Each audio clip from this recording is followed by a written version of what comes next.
जब से board exam की डेट शीट आई है, तब से उसे देखकर डर तो बहुत लग रहा है। लेकिन अभी भी ये समझ नहीं आ रहा है कि तैयारी कैसे करनी है, या फिर हम तैयारी कर तो रहे हैं, बट ऐसा लग रहा है कि जैसे कुछ भी नहीं हो रहा। याद करते हैं आज तो कल भूल जाते हैं। एग्जाम टाइम में बिल्कुल ब्लैंक हो जाते हैं। और अगर अब तक कुछ नहीं भी पढ़ा है, तो ये समझ ही नहीं आ रहा है कि आखिरकार शुरुआत करें कैसे। कैसे अपने उस ड्रीम स्कोर को, उस ड्रीम मार्क्स को हम यहाँ पर अचीव करें, ये कुछ भी समझ नहीं आ रहा है। मैं जानती हूँ बच्चों कि आप में से बहुत सारे बच्चों के माइंड में इसी तरीके के बहुत सारे डाउट्स होंगे। तो चिंता क्यों करते हो? आपकी काजोल मैम है ना। आज मैं आपको बताने वाली हूँ कि किस तरीके से बिजनेस स्टडीज के अंदर, अगर अब तक आपने कुछ भी नहीं किया है, तो कैसे आप उसकी तैयारी कर सकते हैं, कैसे जीरो से हीरो बन सकते हैं, और किस तरीके से जो आपका सपना है 95 प्लस स्कोर करने का, वो अब भी आप कैसे अचीव कर सकते हैं। ज़रूरत है बस थोड़े से डेडिकेशन की, डिसिप्लिन की, और एक कमिटमेंट की कि यस, मुझे करना है, और मुझे कल से नहीं, आज ही से करना है। बस इन्हीं सब चीज़ों को साथ लेकर कंसिस्टेंसी के साथ अगर आप पढ़ेंगे, तो डेफिनेटली हमारा ये सपना पूरा होगा। तो चलिए इस चीज़ को थोड़ा सा डिटेल में समझते हैं कि आखिरकार ये सारी चीज़ें पॉसिबल होंगी कैसे। चलिए, सबसे पहली प्रॉब्लम, रिवीजन कैसे करें। अब रिवीजन ना बेटा, ये रिवीजन कोई ऐसा नहीं है कि यार ठीक है, जब मन करा कोई भी चैप्टर उठा लिया, रेंडमली कुछ भी पढ़ने बैठ गए। आज अगर मार्केटिंग पढ़ लिया तो कल प्लानिंग पढ़ रहे हो, विदाउट एनी मार्किंग स्कीम आप प्रिपेयर कर रहे हो। यानी कि आपको ये नहीं पता कि चैप्टर की वेटेज कितनी है, उसके इंपॉर्टेंट टॉपिक्स कौन से हैं, ये सारी चीज़ें आपको नहीं पता है। और आप रेंडमली कभी भी कोई भी बुक उठाते हो और उसमें से पढ़ना शुरू कर देते हो, चाहे वो आपके स्कूल में बनाए गए नोट्स हों, या आपने कोई रेफरेंस बुक खरीद रखी हो, आप एनसीईआरटी को उठाकर बैठ रहे हो। पर हमेशा आप एक अलग रिसोर्स से अगर पढ़ रहे हो, तो वो भी गलत होता है। तो रिवीजन करने की भी अपनी एक टेक्निक होती है, और अगर आपने सही टेक्निक पकड़ ली, तो आप अपने इस रिवीजन की जो ये हैबिट है, इसी से ही बहुत कुछ कर पाएंगे। चलो सबसे पहले इसी बात को समझते हैं। अब जैसे कि ये पूरे 2 साल से, जब से हम क्लास 11th में आए थे और बिज़नेस स्टडीज़ हमें ये सब्जेक्ट मिला था, तब से एक बात तो हम जान ही चुके हैं और लगातार सबके मुँह से ये सुन ही रहे हैं कि एनसीईआरटी को भगवान मानना है। बिल्कुल बेटा, ये बात तो कन्फर्म्ड है कि आप एनसीईआरटी को नहीं छोड़ सकते। तो जब भी आप बिज़नेस स्टडीज़ को पढ़ने बैठते हैं, तो एनसीईआरटी को आपको बेस बनाना है। डेफ़िनिटली आपको उसकी रीडिंग करनी है। अगर आपने रीडिंग नहीं करी है अब तक और आपके पास समय नहीं है कि मैम अब तो हम एक-एक चैप्टर की रीडिंग नहीं कर सकते, तो अगर आप मेरे साथ पूरे साल जुड़े हुए हैं इस चैनल के साथ, तो मैंने आपको आरकेजी ऐप पर आपको अपने हैंड रिटन नोट्स प्रोवाइड करे हैं। मैंने वहाँ पर उतनी ही चीज़ें लिखी हैं जितनी आप लोगों के लिए पढ़नी ज़रूरी हैं। तो वहाँ से आप नोट्स प्रिपेयर कर सकते हैं और उनकी रीडिंग कर सकते हैं, जिससे आपको एनसीईआरटी का पूरा कॉन्सेप्ट जो है वो पता चल जाएगा। ठीक है?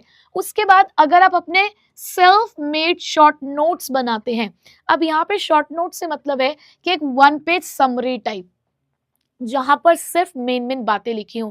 जैसे कि आपके पूरे चैप्टर में कितने कॉन्सेप्ट्स हैं, उनकी आपने हेडिंग्स लिख दी, हर एक टॉपिक की एक आपने हेडिंग लिख दी है। जो मेन-मेन कीवर्ड्स हैं वो आपने उसके साथ हाइलाइट करते हुए लिख दिए। तो अगर आप इतना काम करेंगे, तो आपकी रिवीजन की जो टेक्नीक है वो बहुत अच्छे से आपके लिए वर्क कर पाएगी। प्लस ये जो फ्लो चार्ट्स होते हैं ना, फ्लो चार्ट्स बहुत इंपॉर्टेंट रोल प्ले करते हैं। अब फ्लो चार्ट क्या होता है ना, कि आप जब किसी भी डायग्राम को देखते हो, तो डायग्राम आपके ब्रेन में ज़्यादा टाइम तक रिटेन रहता है और उसको रिटेन करना ईज़ी भी होता है, ठीक है? बचपन से हम लोगों ने देखा है कि हमें कलरफुल नोटबुक्स जो हैं वो ज़्यादा अट्रैक्ट करती हैं, है ना? तो जब ये बादलों में अगर आप अपने फ्लो चार्ट्स बनाते हैं, प्रोसेस को इस तरीके से लिख देते हैं, तो वो ज़्यादा आप उसे अपने ब्रेन में बहुत समय तक रख पाएँगे, बहुत टाइम तक, ठीक है? तो यहाँ पर अगर आप फ्लो चार्ट्स बनाते हैं, टेबल बनाते हैं, तो आपका जो ब्रेन है उसको भी ये सारी चीज़ें पसंद आती हैं, ठीक है? उसके अलावा एक और बेहतर तरीका है कि अपनी नॉलेज को ना अपने पास मत रखो। आपने आज एक टॉपिक पढ़ा, अगले दिन आप वो टॉपिक अपने दोस्त को समझा दो। अरे यार, दोस्त का भी तो भला हो जाएगा ना, क्या ही बुराई है इसके अंदर? आपके दोस्त का भी भला हो रहा है और आपका वो टॉपिक पक्का हो जाएगा। देख लेना। या चलो दोस्त को नहीं समझाना चाहते, अपनी मम्मी को पकड़ लो कि मम्मी सुनो एक चीज़ समझाता हूँ। और देखो हमारे मैनेजमेंट में हमारी जितनी भी बिज़नेस स्टडीज़ है उसके अंदर इतनी सारी इंटरेस्टिंग चीज़ें हैं कि ये चीज़ें आप अपने घर के लोगों को भी अगर बैठ के पढ़ाओगे तो उनको भी इंटरेस्ट आएगा, ठीक है? चलो घर वालों को भी नहीं पढ़ाना चाहते हो आप, तो जब भी आप अपने टॉपिक को लर्न कर लेते हैं तो उसको ज़ोर-ज़ोर से बोलने की कोशिश करिए कि आपके कानों तक आपकी आवाज़ आए। आपके ब्रेन को ये चीज़ समझ आए कि ये चीज़ हमें याद रखनी है, ठीक है? तो जब भी आप पढ़ते हैं तो अगर ज़ोर-ज़ोर से बोल-बोल कर पढ़ेंगे ना, तो वो ज़्यादा बेटर रहेगा आपके लिए, ठीक है? और किसी को पढ़ा देंगे तो मुझे लगता है कि वो एक ज़्यादा अच्छी चीज़ है, आपका कॉन्सेप्ट पक्का हो जाएगा और सामने वाले की भी मदद हो जाएगी, ठीक है? उसके बाद फाइनली आपको अपना एक टेस्ट लेना है। जैसे ही आप एक चैप्टर को रिवाइज कर लेते हैं, आपने रैंडम कुछ क्वेश्चंस उठाने हैं उस चैप्टर के और उसको सॉल्व करना है। लाइक आपने चैप्टर नंबर 1 रिवाइज कर लिया। अब उस चैप्टर नंबर 1 में कितने नंबर ऑफ टॉपिक्स हैं? हर एक टॉपिक की एक केस स्टडी सॉल्व कर लो। तो उससे क्या होगा कि आपकी मेमोरी में वो चीज़ें लॉक हो जाएँगी। आपको भी ये समझ आएगा कि आपने कितना जो भी पढ़ा है, क्या आप वो रिटेन कर पाए हो या नहीं कर पाए हो। और कोशिश करिए कि जैसे आप चैप्टर रिवाइज कर लेते हैं, एटलीस्ट हेडिंग्स को एक बार आप लिख कर देख लें। ठीक है बेटा? तो अगर ये काम आप करते हो ना, तो बहुत बेहतर तरीके से आप अपनी पढ़ाई कर पाएँगे। क्योंकि इसमें देखो एक साइंटिफिक फैक्ट है, क्या है? कि जब आप रीड करते हो ना, तो रीडिंग के अंदर सिर्फ हम 20% ही रिटेन कर पाते हैं। यानी कि जब भी हम किसी चीज़ को पढ़ते हैं, तो जस्ट पढ़ लेना, सिर्फ उसको 20% ही रिटेन कर पाता है। बट जब आप बोलते हैं, तो बोलना उसको 60% कर देता है। जब आप बोल-बोल कर किसी चीज़ को पढ़ते हैं, तो वो 60% आप उसको माइंड में स्टोर कर पाते हैं। बट अगर आप उसी चीज़ को लिख लेते हैं ना बेटा, तो 90%। तो जब तक आप अपने हाथ का इस्तेमाल नहीं करोगे ना, तब तक चीज़ें जो हैं वो आपके ब्रेन तक बहुत लंबे समय तक नहीं टिक पाएँगी। तो अगर ये साइंटिफिक फैक्ट्स को अगर आप यूज़ करेंगे, तो आपकी तैयारी अच्छी हो सकती है। ठीक है? चलो, अब मैम सबसे बड़ी प्रॉब्लम तो ये है कि थ्योरी है, बिना रट्टेबाजी के पढ़े कैसे, इसको याद कैसे करें? याद करना ही तो सबसे बड़ी समस्या है हमारे सामने। तो बेटा अगर आप लोगों ने मुझसे पढ़ाई करी है तो मैंने आपको ना हर एक टॉपिक के साथ एक स्टोरी सुनाई है और वो स्टोरी इसीलिए सुनाई है ताकि आप अपने उस कॉन्सेप्ट को अपने उस स्टोरी के साथ कनेक्ट कर सको और आपको वो टॉपिक लर्न रहे। चाहे मैंने आपको डिसेंट्रलाइजेशन पढ़ाया, चाहे मैंने आपको ऑर्गेनाइजिंग की प्रोसेस समझाई, हर प्रोसेस हर कॉन्सेप्ट में एक स्टोरी है। तो आपने क्या करना है, स्टोरी को याद करना है। अब स्टोरी तो याद रहती है ना हमें कि अच्छा ये सब हुआ था। तो जब आप उस चीज़ को स्टोरी के साथ कनेक्ट करोगे अपने टॉपिक को, तो आप टॉपिक का बेस समझ पाओगे। देखो अल्टीमेटली मैं ये नहीं कहूँगी कि आपको कुछ लर्न नहीं करना है, डेफिनेटली आपको लर्न तो करना ही है। तभी मैं इसको प्रैक्टिकल बेस्ड थ्योरी सब्जेक्ट कहती हूँ कि प्रैक्टिकल चीज़ें भी हैं, but yes a bit theory भी है क्योंकि वहाँ पर जो भी पॉइंट्स हैं, जैसे कि इम्पोर्टेंस के पॉइंट्स हैं, फीचर्स के पॉइंट्स हैं, तो डेफिनेटली वो पॉइंट्स तो आपको लर्न करने ही पड़ेंगे। अंदर का कंटेंट में सिर्फ कीवर्ड्स को छोड़ के बाकी सब कुछ आपके ऊपर है कि आप उसको कैसे प्रेजेंट करते हैं। तो एग्जाम्पल्स यूज़ करो ज़्यादा से ज़्यादा, आप उसी कॉन्सेप्ट से रिलेटेड एग्जाम्पल लिख दो ज़्यादा से ज़्यादा, तो उससे क्या होगा कि कंटेंट भी प्रिपेयर हो जाएगा और आप बहुत ईजिली उस चीज़ को लिख पाओगे। ठीक है? तो आपको मैंने हमेशा कॉन्सेप्ट के साथ एग्जाम्पल कराया है, तो 2 लाइन का कॉन्सेप्ट लर्न कर लो और 3-4 लाइन का अपना एग्जाम्पल अपनी तरफ से बना लो, कोई प्रॉब्लम नहीं है। तो ये चीज़ आपको मदद करेगी आपके एग्जाम में आंसर लिखने में, ठीक है? तो यही बात मैं आपको यहाँ पर समझाना चाहूँगी कि बिज़नेस स्टडीज़ की थ्योरी को आप यहाँ पर स्टोरी के साथ, उसके साथ लॉजिक लगाओगे ना, तो आपको कोई रट्टा लगाने की ज़रूरत नहीं पड़ेगी और एक स्ट्रक्चर अपना फॉलो करो। जब भी आंसर लिखते हो, तो एक स्ट्रक्चर होना चाहिए आपके आंसर का। आपके माइंड में जैसे कि इंग्लिश में फॉर्मेट होता है ना, आप लेटर लिखते हो, आप आर्टिकल लिखते हो, रिपोर्ट राइटिंग करते हो, तो जब आपके माइंड में एक फॉर्मेट होता है तो आप लिखते चले जाते हो। आपको पता है कि यार इस पैराग्राफ में ये लिखना है, इस पैराग्राफ में इस चीज़ को लिखना होता है। तो लाइकवाइज़ जब आप अपने पेपर में बिज़नेस स्टडीज़ के आंसर लिख रहे हो, तो उसका भी हमारे पास एक प्रॉपर फॉर्मेट है। क्या? कि सबसे पहले आप उसकी डेफिनिशन लिखो, उसके बाद उसके पीछे अगर कोई रीज़न है तो लिखो, एग्जाम्पल है तो लिखो और जो भी केस स्टडी अगर है, तो केस के साथ अगर कोई लिंक दे रखा है, तो वो आप यहाँ पर लिख सकते हो। ठीक है? जैसे कि अगर हम एग्जाम्पल लें कि लीडरशिप का टॉपिक है, तो लीडरशिप की डेफिनेशन दी, क्या क्यों रिक्वायर्ड है वो लिखा, उसका किसी स्टाइल के बारे में अगर डिस्कशन हो रहा है तो वो आपने लिखा, एक बिजनेस का एग्जाम्पल दे दिया और केस स्टडी के साथ जो अप्लाई हो रहा है उस चीज़ को आपने थोड़ा सा वहाँ पर एक्सप्लेन कर दिया। तो बस इस तरीके से अगर आप आंसर की फ्रेमिंग करेंगे ना, तो एग्जामिनर का दिल खुश हो जाएगा और वो आपके स्ट्रक्चर को प्यार करते हुए आपको बहुत प्यार बरसाएगा आपके ऊपर और खूब भर भर के आपको मार्क्स देगा। ठीक है बच्चों, चलो अब मैम एक प्रॉब्लम तो ये आ रही है कि हम बोर्ड के लिए प्रिपेयर करें या प्री बोर्ड के लिए। स्कूल वाले तो छोड़ ही नहीं रहे, प्री बोर्ड देना भी बहुत जरूरी है। बिल्कुल बेटा, प्री बोर्ड तो जरूर देने हैं आपको, और इसको बहुत सीरियस होकर देने हैं। क्यों? क्योंकि कहीं ना कहीं प्री बोर्ड आपका सेल्फ इवैल्यूएशन है। चलो मैं मानती हूँ कि प्री बोर्ड के मार्क्स आपके कहीं नहीं लगने वाले हैं, ठीक है। तो बहुत सारे बच्चे ना इसको बहुत ही ऐसा समझते हैं कि यार क्या ही जरूरत है प्री बोर्ड देने की, प्री बोर्ड के मार्क्स कहाँ ही काम आएंगे, सीरियसली नहीं लेते हैं प्री बोर्ड्स को और बिना पढ़े प्री बोर्ड्स देने के लिए पहुंच जाते हैं, ठीक है। अब मैं आपको ये कहूंगी कि क्यों क्यों आपको इस चीज की जरूरत है कि मार्क्स लगेंगे तो ही आप पढ़ाई करोगे। आपके सामने प्री बोर्ड आपका सेल्फ इवैल्यूएशन है कि भाई वहां पर खाली बैठने से बेटर है कि यहाँ पहले कुछ लिखो, यहाँ उस माहौल को फील करो, उस एनवायरनमेंट को फील करो। आप ये लेकर चलो कि प्री बोर्ड ही हमारा बोर्ड है। अब उस तैयारी के साथ आप प्री बोर्ड देने जाओ कि नहीं यार ये हमारा बोर्ड है, तो जब आपके अंदर वो एक डेडिकेशन आएगा बोर्ड वाला, तो कहीं हद तक आपका सिलेबस प्रिपेयर होगा। जब आप ये सोच लेते हैं ना कि यार प्री बोर्ड हमारे लिए कोई जरूरी नहीं है, मार्क्स नहीं लगने वाले, तो आप प्रिपेयर ही नहीं करते हो, आप ढीला छोड़ देते हो उस चीज को। देखो अल्टीमेटली आपको बोर्ड तो देना ही है ना, बोर्ड देना है, और बोर्ड और प्री बोर्ड का सिलेबस कोई डिफरेंट भी नहीं है। चलो मान लो आप पूरा सिलेबस प्रिपेयर नहीं कर पा रहे हो, आप मैं कहती हूँ 2 ही चैप्टर प्रिपेयर कर पा रहे हो, पर 2 चैप्टर प्रिपेयर करो ना, उसको अच्छे से करो। ऐसा करो कि हाँ बोर्ड के लेवल का किया है।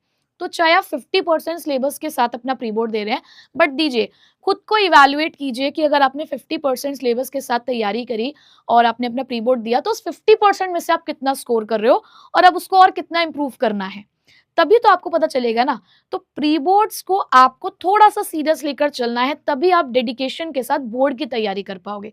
आप ये समझो कि आपकी पहली सीढ़ी है जिसको आपको पार करना ही है, ठीक है बेटा।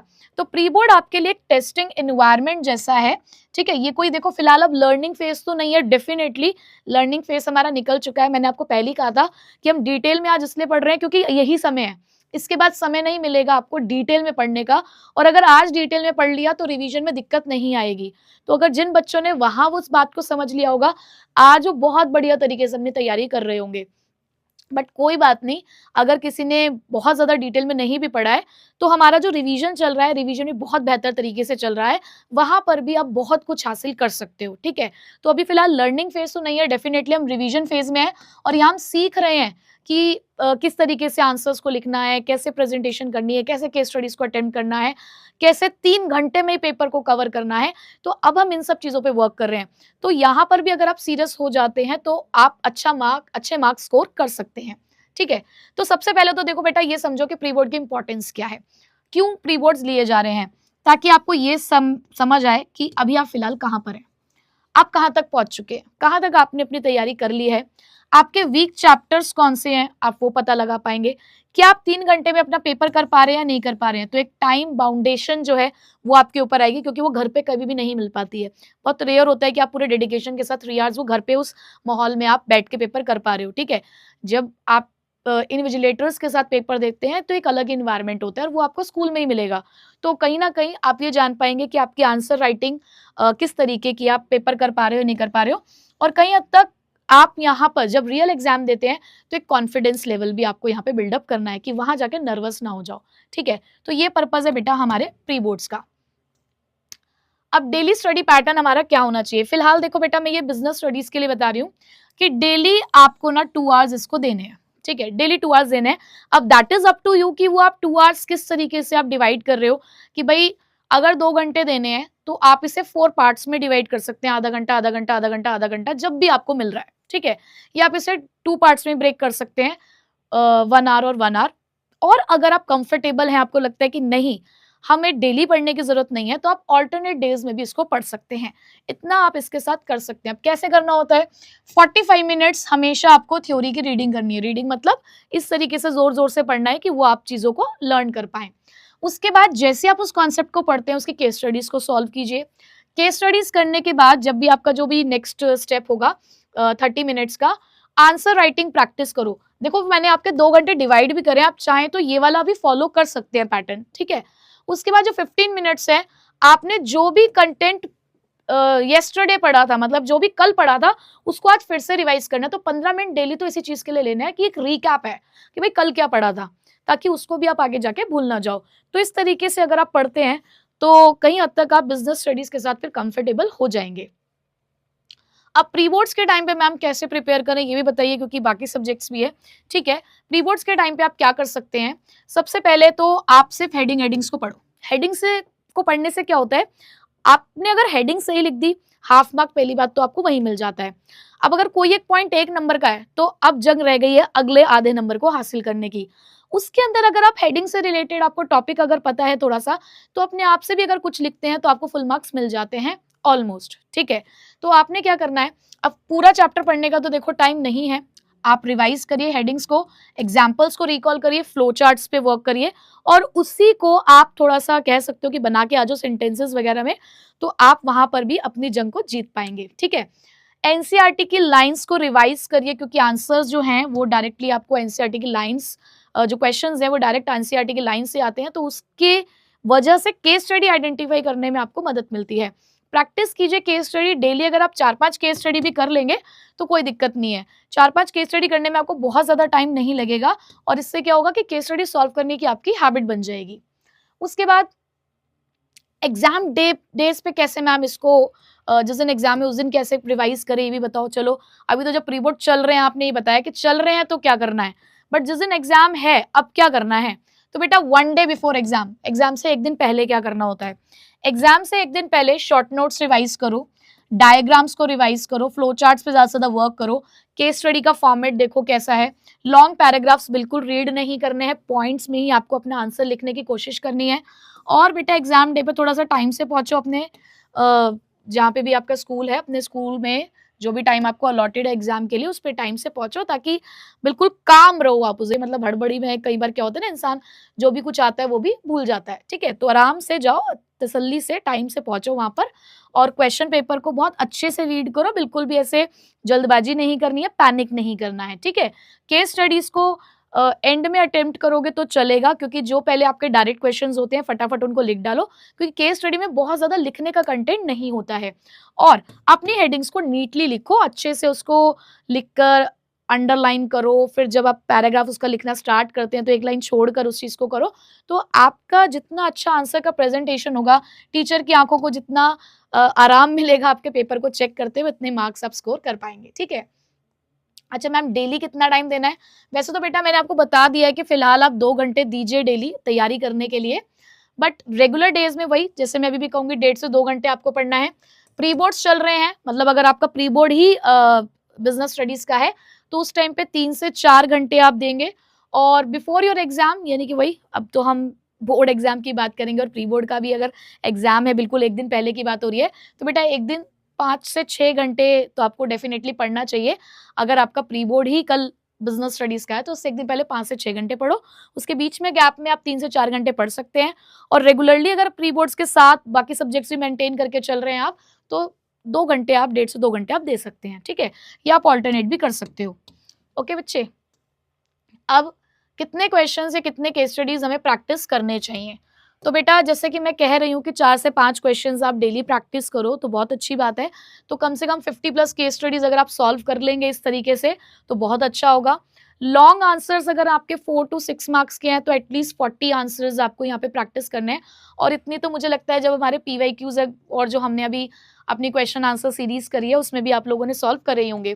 3 मार्क्स के क्वेश्चंस की अगर बात करूँ तो 60 क्वेश्चंस होने चाहिए, सैम्पल पेपर कम से कम आपको 5 कर लेने चाहिए, पास्ट ईयर पेपर भी अगर आप सॉल्व कर रहे हैं तो कम से कम 5 साल को आप कवर करें। ठीक है, तो इतना अगर आप करते हैं तो बहुत बढ़िया तैयारी हो सकती है, 95+ आपके गारंटेड है, गारंटेड। अगर आप उम्मीद वहां तक की है, अगर आपने ड्रीम वो रखा हुआ है, गोल आपका है, तो बेटा तैयारी भी उसी हिसाब से करनी होगी।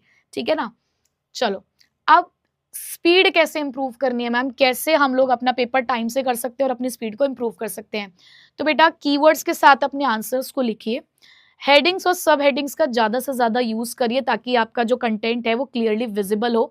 पैराग्राफ्स को अवॉइड करना है, पॉइंट्स में ही आंसर को लिखना है, इससे कंटेंट भी बढ़ जाता है और पैराग्राफ्स में मार्क्स डिडक्ट होने के चांसेस ज्यादा होते हैं, पॉइंट्स में फटाफट आपको मार्क्स मिल जाते हैं। अंडरलाइन करिए अपने इंपॉर्टेंट वर्ड्स को, और एक फुल टेस्ट प्रैक्टिस करो वीकली, मतलब जितना ज्यादा आप लिखोगे तो आपकी लिखने की स्पीड जो है वो बढ़ेगी। बचपन में मिलती थी ना एस्से राइटिंग और हिंदी में सुलेख, वो इसीलिए मिलती थी कि एक तो राइटिंग इंप्रूव हो, प्लस लिखने की जो स्पीड है ना वो हमारी बढ़े। सो डेफिनेटली ये काम हमें करना ही पड़ेगा, अपने ऊपर वर्क तो करना ही पड़ेगा अगर हमारा टारगेट बहुत अच्छा है तो, ठीक है। Full mark strategy for business studies. अब फुल मार्क स्ट्रैटेजी क्या है पता तो चल ही चुकी है आपको, उसको बस एक सम अप कर देती हूँ मैं यहाँ पे दोबारा से। तो 95 प्लस की अगर स्ट्रैटेजी है तो प्रेजेंटेशन बहुत जरूरी है, जिसके अंदर वही आपकी हेडिंग और सब हेडिंग बहुत इंपॉर्टेंट रोल प्ले करती हैं। बुलेट पॉइंट्स लिखेंगे बढ़िया बढ़िया तरीके से तो जो टीचर है वो इम्प्रेस हो जाएगा आपसे। कीवर्ड्स अगर आपने अंडरलाइन कर दिए होंगे, डायग्राम और फ्लो चार्ट्स, मतलब 6 मार्क्स से क्वेश्चन में तो आपको डायग्राम्स जरूर बनाने हैं, ठीक है। अगर डायरेक्ट क्वेश्चन है, डायरेक्ट आपसे पूछ लिए कि प्रोसेस लिख दो प्लानिंग की या फीचर्स लिख दो प्लानिंग के, तो पहले आप उसको फ्लो चार्ट्स में बनाइए, फिर उसको यहाँ पर एक्सप्लेन करना शुरू करिए। तो अगर आप ये काम करते हैं ना तो बहुत बढ़िया होगा। अपने ब्रांड्स के एग्जाम्पल यूज करो, मतलब रियल एग्जाम्पल यूज करो, जैसे कि मैंने भी पढ़ाते टाइम यूज करें, उससे टीचर इंप्रेस होता है और अच्छे मार्क्स मिलने के चांसेस होते हैं। और हमेशा जब भी लॉन्ग आंसर लिखते हैं, जैसे कि 6 मार्क्स का हमारा एक क्वेश्चन है, हमने उसको कंप्लीट करके लिख दिया, हमने 6 फीचर्स लिख दिए, तो लास्ट में एक 1 लाइन की समरी उसके अंदर जरूर होनी चाहिए, ठीक है। सो अच्छा आंसर दोगे, आसानी से चेक होगा, तो अच्छे मार्क्स भी आपको यहाँ पर मिलेंगे, ठीक है बच्चों। तो ये प्रेजेंटेशन अच्छे से करना आपके लिए बहुत ज़रूरी है। आप टॉपर्स की आंसर शीट्स भी देख सकते हैं, ऑनलाइन अवेलेबल होती है कि किस तरीके से वो लोग आंसर को प्रेजेंट करते हैं। और मैं तो हर साल देखती हूँ, मतलब इतना दिल खुश हो जाता है उनकी प्रेजेंटेशन देख के कि कहीं पर भी एक भी नंबर काटने का दिल नहीं करता है, ठीक है।